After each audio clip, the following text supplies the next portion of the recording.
Imagine a child 3,000 years ago in ancient Egypt.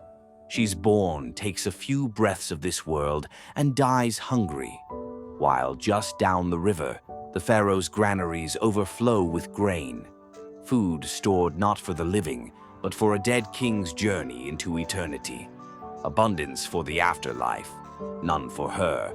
Fast forward to imperial Rome. The warehouses are full. The empire produces enough to feed every citizen and more. Yet millions of enslaved people eat scraps, if they eat at all. Abundance existed, access did not.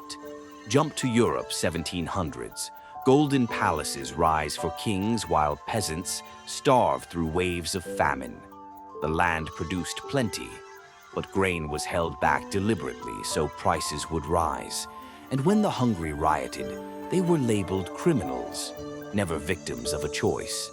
Now, at this very moment, humanity has surpassed every ancient civilization in knowledge, technology, and total wealth. Today, we produce 1.5 times more food than we need to feed every person on Earth. We throw away 1.3 billion tons of it every year, enough to feed 3 billion people. And yet, 800 million of us still go to bed hungry every night. Children with the same hollow eyes you'd have seen in ancient Egypt, the same swollen bellies you'd have seen in Rome, the same question echoing through millennia. Why? Because poverty has never been a problem of production. It has always been a problem of distribution, a problem of priority. In antiquity, we hoarded grain for gods and kings. Today, we hoard profit for shareholders and speculators. The names changed, the outcome didn't.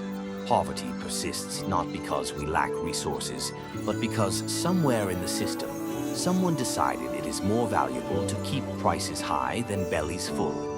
More profitable to have desperate workers than dignified citizens. Easier to bury food in landfills than to fix tax rules that punish donation.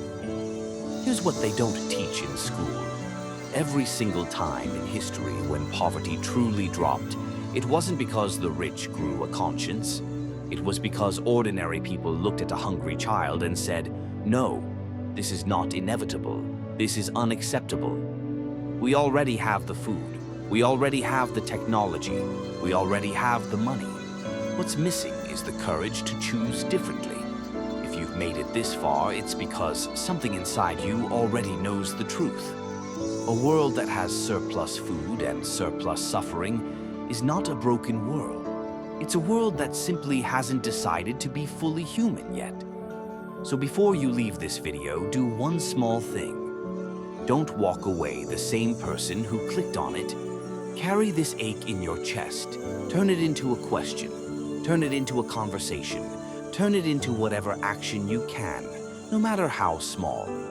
Because as long as we treat poverty as just the way things are, it will keep existing in ancient Egypt, in Rome, in the Middle Ages, and today.